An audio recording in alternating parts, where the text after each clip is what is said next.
Let's get right into it. Number 10, the warm water welcome. You remember that perfect summer day, right? The one where you cannonballed into a lake that felt like warm bath water. You probably splashed around, maybe tried to shoot water out of your nose to impress someone, and then went home with nothing but a mild sunburn and a happy memory. Well, congratulations, you played Russian roulette with a microscopic monster and won. Floating around in many warm, freshwater lakes and rivers is a charming little creature called Naegleria fowleri, more commonly known as the brain-eating amoeba. It's a single-celled organism with a very particular appetite. When you jump into the water and get a jet of it crammed up your nasal passages, you're essentially ringing a dinner bell.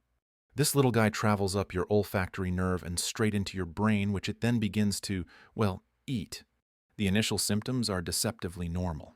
Headache, fever, maybe a stiff neck. You'd probably just pop an aspirin and blame it on the potato salad you ate. But soon after, your central nervous system starts getting chewed into a sponge, leading to confusion, seizures, and a swift, almost certain checkout from life. The survival rate is less than 3%. The terrifying part isn't just that it exists, it's that you could have shot this thing directly into your skull and had absolutely no idea. So next time you're enjoying a cozy swim, remember the tiny, invisible assassins just waiting for you to get water up your nose. Sweet dreams. Number 9, the long nap. Ever woken up from a really deep sleep feeling groggy and with a dull headache? You probably blamed it on a bad dream or that extra slice of pizza before bed. But there's a chance you weren't just tired. You were slowly being poisoned by an invisible gas that was trying to put you to sleep permanently. Say hello to carbon monoxide, the ultimate silent creeper. It's odorless, colorless, tasteless, and produced by all sorts of common household appliances like your furnace, water heater, or stove if they're malfunctioning. When you breathe it in, it bullies oxygen out of your red blood cells, essentially hijacking the delivery service that keeps your brain and organs alive. Your body is screaming for oxygen, but the carbon monoxide is hogging all the seats. The early stages are so mundane you'd never suspect a thing. Headache, dizziness, nausea. It feels exactly like the flu. So you do the logical thing. You decide to lie down and sleep it off. This is a terrible, horrible, no good, very bad idea. As you nap, the concentration in your blood keeps climbing until your brain cells start shutting down one by one. You just slip from grogginess into a coma and then into, well, the great beyond. You could have been minutes away from a nap you never woke up from, all because your water heater was feeling a bit cranky. Basically, you nearly died because of shoddy home maintenance. Number 8, the universe hates you specifically. You're walking down a busy city street, minding your own business, maybe thinking about what to have for lunch. Suddenly, you hear a faint whizzing sound and feel a rush of air right next to your head. You flinch and look around, see nothing, and keep walking, completely unaware that a 1-pound bolt shaken loose from a construction site 30 floors above just missed turning your skull into a decorative bowl. This is the fun reality of kinetic energy. An object's weight is only half the story. The other half is acceleration due to gravity.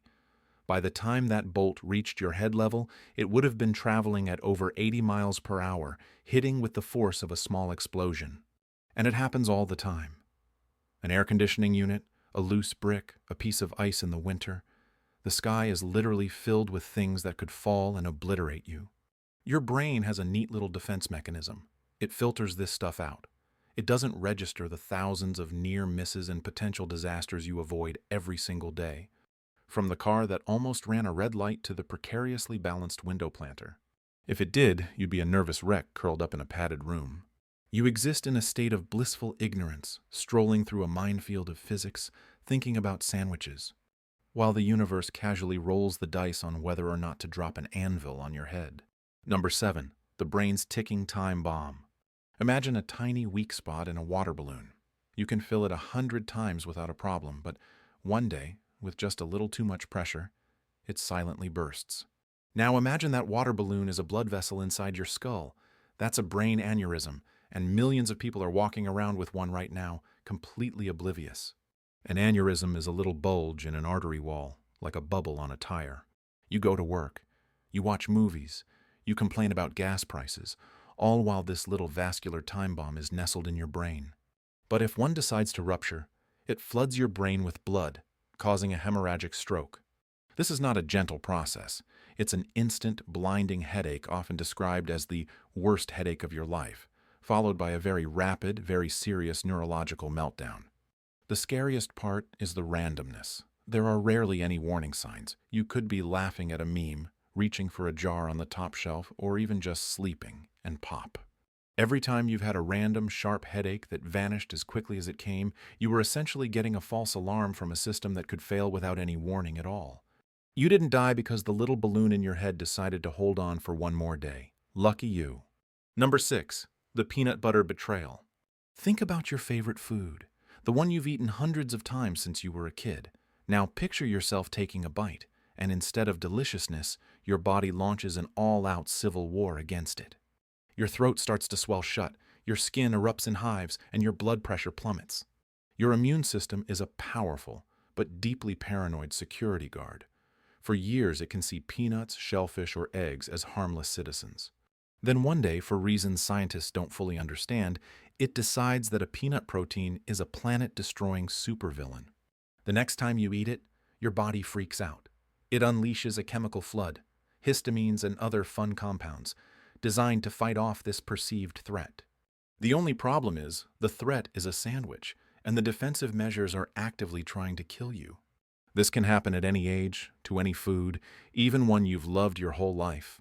One minute you're enjoying shrimp scampi, the next you're fumbling for an EpiPen you don't own because you never needed one before. Every single meal you've ever eaten without a problem was an act of faith. Faith that your body's wildly overzealous security team wouldn't suddenly decide that your lunch was public enemy number one. You survived because your immune system decided to stay sane for one more meal. Number 5. The 2-ton blind spot. Driving is a masterpiece of managed chaos. You're piloting a metal box at 70 miles per hour, surrounded by hundreds of other people doing the same thing, and the only thing keeping you all from becoming a massive modern art sculpture of twisted steel is a set of painted lines and a shared, unspoken agreement not to suddenly swerve. But you've come way closer to death than you realize. Remember that time you zoned out for a second on the highway? Or when you glanced at your phone just for a moment? In that single second, you traveled over 100 feet completely blind. A car ahead of you could have slammed on its brakes, a deer could have jumped out, a tire could have blown, and you would have had zero time to react. The only reason you're alive is because in that specific 1-second window, nothing happened. It was pure dumb luck. Think about every car that's ever drifted just a little too close to your lane, or every time you've merged while hoping someone would let you in. You are constantly making split-second calculations and bets, with the wager being your own existence. The buffer for error on a busy highway is practically zero. You've navigated a storm of multi-ton bullets countless times and survived because of a few inches, a few milliseconds, and the sheer luck that thousands of other distracted drivers happened to be distracted in a way that didn't involve hitting you. Number 4, the sketchy leftovers. You open the fridge hunting for a snack. Way in the back, behind a suspicious-looking jar of olives, is that takeout container from... when was it? 4 days ago?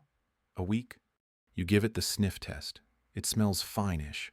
You microwave it until it's hot enough to melt steel and dig in, figuring the heat killed anything bad. Sure, heat kills bacteria. But it doesn't always destroy the toxins those bacteria leave behind as little parting gifts.